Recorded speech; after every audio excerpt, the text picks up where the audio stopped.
जिनकी चोटी काटी गई उन पर आरोप लगे कि वो झूठे, वो 2 आधार कार्ड लेकर चल रहे थे, उन्होंने अपनी पहचान छुपाई, महिला के साथ बदसलूकी का आरोप, वो भी केस दर्ज हुआ है।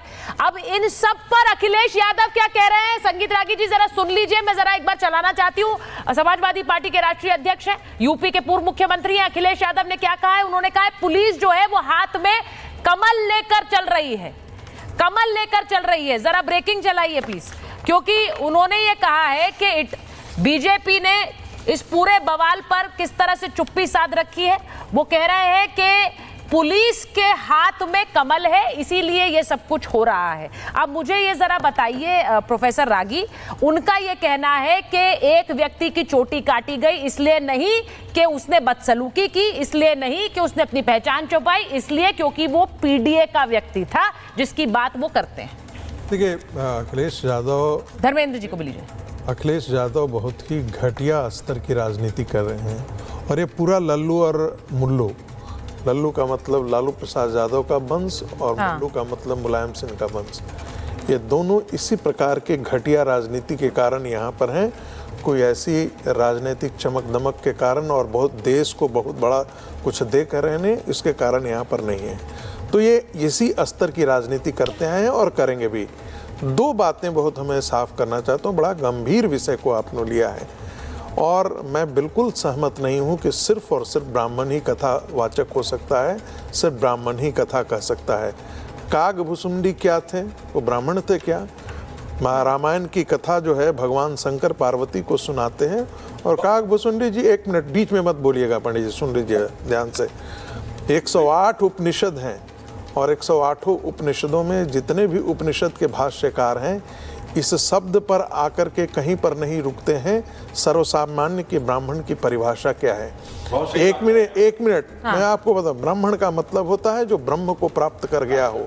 यह भी उपनिषद, 1 मिनट सुन लीजिए, सुन लीजिए, पहले मुझे बोल लेने दीजिए।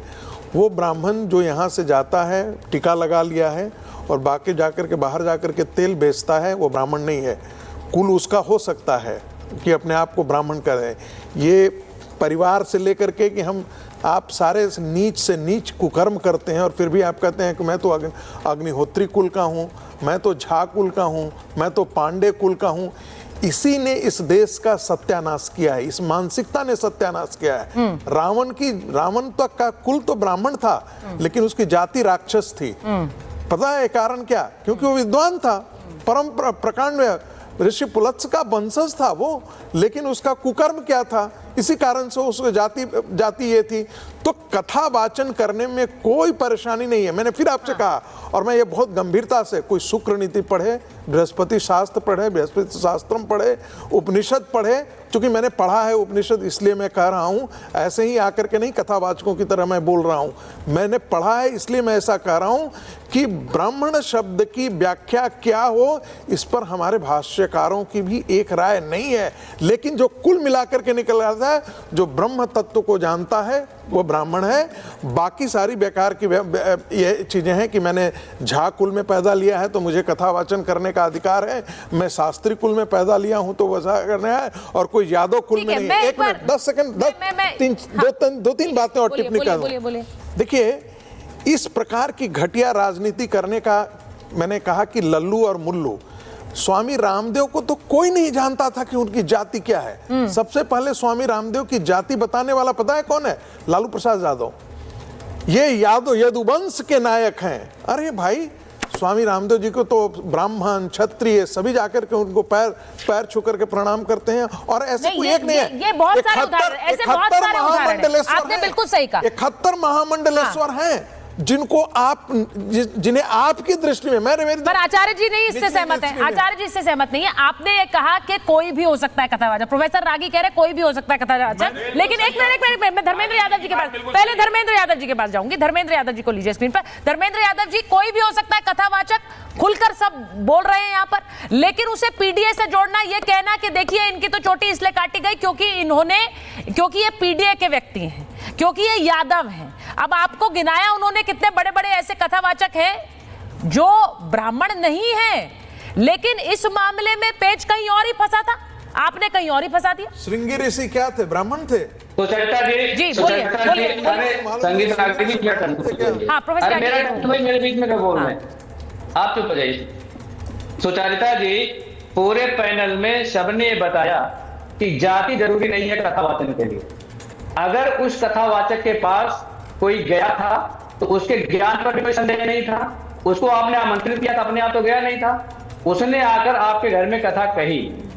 उसके बाद जो आरोप लगा रहे हैं कि उन्होंने अपनी जाति छुपाई, तो पहली बात तो जाति आधार ही नहीं है, तो जाति छुपाने का क्या मतलब है? तो ये जो निराधार आरोप लोग लगा रहे हैं भारतीय जनता पार्टी के कार्यकर्ता और नेता उस गांव में जाकर के, और इसको एक अलग एंगल देने का प्रयास कर रहे हैं, वो पूरी तरह से गलत। अगर जाति कोई आधार नहीं है, जाति कोई क्यों छुपाएगा?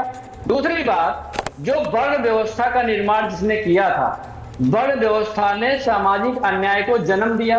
वर्ण व्यवस्था के आधार पर भी आप ये कह रहे हैं, अब सुन लीजिए, वर्ण व्यवस्था के आधार पर भी आप कह रहे हैं जिसको ज्ञान होगा। नहीं धर्मेंद्र जी, प्रोफेसर साहब, देखिए प्रोफेसर वर्सेस प्रोफेसर है। एक मिनट वर्ण व्यवस्था के आधार पर तो यादवों प्रोफेसर धर्मेंद्र यादव, एक मिनट सर, एक मिनट। यादवों को बाहर निकालना चाहिए सबसे मैं एक चीज पहले। पूछना चाह रही हूँ, कृष्ण के वंशज माने जाते हैं चंद्रवंशी। मैं एक चीज कहना चाह रही हूँ, उन्होंने तो खुलकर कहा है, एक मिनट प्रोफेसर आगे, कुकर्म करते हैं। उन्होंने खुलकर कहा कि कथावाचक कोई भी हो सकता है। मैं इस मामले की बात कर रही हूं, मैं इस बात से सहमत नहीं हूं।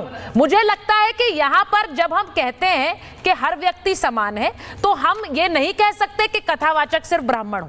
पर ये मेरा मत है, ये मेरा मत है। आचार्य राज मिश्रा मुझसे सहमत नहीं है, वो खुलकर कहते हैं ये। लेकिन इस मामले में क्या आपने इसे इतना बड़ा इसलिए बनाया है क्योंकि आपको इसमें एक यादव वर्सेस ब्राह्मण एक पूरा संघर्ष नजर आ रहा है? यही सोच क्या नजर आ रही प्रोफेसर साहब? इनका काम ही है यादववाद करना। सुचरिता जी, अब मैं आपको आधार कार्ड कराता हूं। मैं आपसे निवेदन करूंगा, आपका बहुत बड़ा चैनल है, बहुत बड़ा शो है, योगी आदित्यनाथ के आधार कार्ड को आप अपने चैनल पे दिखाइए पूरे देश को कि उनके आधार कार्ड में उनका क्या नाम लिखा है और आज उनका क्या नाम है। इससे पूरे देश को, देश का सवाल है, पूरा देश जानना चाहता है कि जब आप एक कोई उपाधि हासिल कर लेते हैं तो उसमें आपका सरनेम जुड़ जाता है। अगर कोई डॉक्टर हो गया तो उसके नाम का डॉक्टर जुड़ जाता है। इसका मतलब ये नहीं कि आपने नाम बदल लिया है। तो नाम बदलने वाला जो प्रोपेगेंडा भारतीय जनता पार्टी द्वारा चलाया गया वो पूरी तरह से निराधार था। दूसरी बात, अब छेड़छाड़ की जो बात आप कर रही है, छेड़छाड़ की बात भी भारतीय जनता पार्टी के द्वारा प्रायोजित है। पहले दिन प्रायोजित है, ऐसी कोई बात नहीं आई थी जो महिला ने बताई थी। आप ये कह रहे हैं प्रायोजित है? देखिए प्रोफेसर साहब, वो महिला आकर बोल रही हैं, आप ये बोलते हैं कि वो महिला झूठ बोल रही है, वो महिला झूठ बोल रही है, वो छेड़छाड़ की बात नहीं, वो गलत है। हाँ, झूठ और सच्चा फैसला पुलिस इंक्वायरी में होना चाहिए। मुझे पहले समझिए, झूठ और सच्चा सर्टिफिकेट भारतीय जनता पार्टी नहीं देती है, बाकी कोई पार्टी नहीं देती है। ये तो पुलिस इंक्वायरी की बात है, पुलिस इंक्वायरी में पता चल जाएगा कि सच क्या है। नहीं, पर आप तो ये कह रहे हैं ना कि पुलिस कमल लेकर हाथ में घूम रही है, आप तो यही कह रहे हैं।